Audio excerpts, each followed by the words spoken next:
Hello, fellow classmates. This is Nancy Smith, and I am coming to you for this first assignment from the Holy Cross Retreat House Chapel. And I look forward to learning with all of you and deepening our answer to the question of who do we say Christ is? As I was pondering the first question in this discussion post, which is my favorite Gospels, I found there to be two barriers. The first barrier is I needed to drop the fall semester, and so I have not taken the New Testament class yet. And those insecurities and that disappointment in not being able to take those studies in the fall certainly quickly rose to the surface.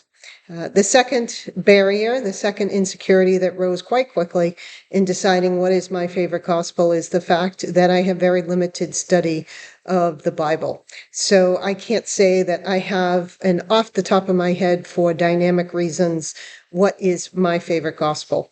But as I read through the material in this first module, as I prayed and thought about which gospel truly has spoken to me, Luke came to the surface. And in the book that we are reading by Thomas Rausch, Who is Jesus?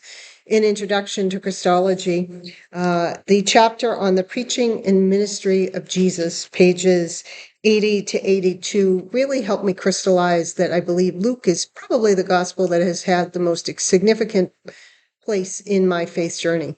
The Beatitudes, since becoming a secular Franciscan, have really become central in my life. They speak to a life of service and love, seeing Christ in others, loving our neighbor. That feels achievable in my life and something I strive for. Sometimes the Ten Commandments go back to childhood and sort of the punishing God. So I think that's one of the reasons why Luke's gospel is significant. The most significant Bible passage in my life over the past 10 years has been Martha and Mary. And when I went back to look at this passage in preparation for this discussion, lo and behold, it was right above the Our Father. And there's a beautiful discussion in our textbook on page 82 regarding the Our Father. And it is thought that perhaps the Luke's version of Our Father is closest to Jesus's words. And that means a lot to me. And so for those reasons, I believe that I will choose Luke's gospel as the most significant gospel in my life. The next question talks about a significant image, what we would use to form our idea of our own Christology and who we say God is or Jesus is. And for me, that would be the image of, or the statue of Christ on the cross and St. Francis embracing him. There's lots of ways that it can be interpreted, but for me, I just see the immense love St. Francis has for Jesus and Jesus coming down off the cross to meet Francis and to embrace him. This really speaks to the need to see Christ in our brothers and sisters, regardless of how different they may be or how we may not understand. This is a significant image of who I feel Christ is. He is brother, he is friend, he is unconditional love. And as far as the issue that I believe I'm going to choose for this semester, I think it sort of all ties in with that. And I think I'm going to look at homelessness and the need to see Christ in the homelessness. Really, what I would like to really hone in on is the fact that we need to start any interaction with anyone with seeing Christ first. We have become a society, at least here in America, where we are judgmental. We are quick to feel our opinions are the only opinions. We start name calling.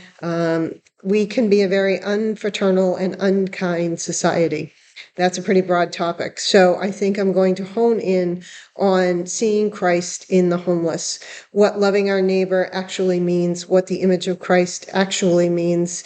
And by leading with seeing Christ in others, how does that change our interactions? I think this is a very Franciscan topic in that this is what Francis taught us with the story of the leper and with his meeting with the Sultan, in that first, we must see Christ in others. And when we do that, our interactions are much different. We still may not agree. We still may not be lifelong friends, but we can share in the image of Christ. I think our society would be in a lot better place if that was our starting point for our days, for our interactions, for our work life, for all of the different parts of our lives. So I look forward to studying with you all. Sorry this is late, but I hope some of you still enjoy this video, and blessings on our new class.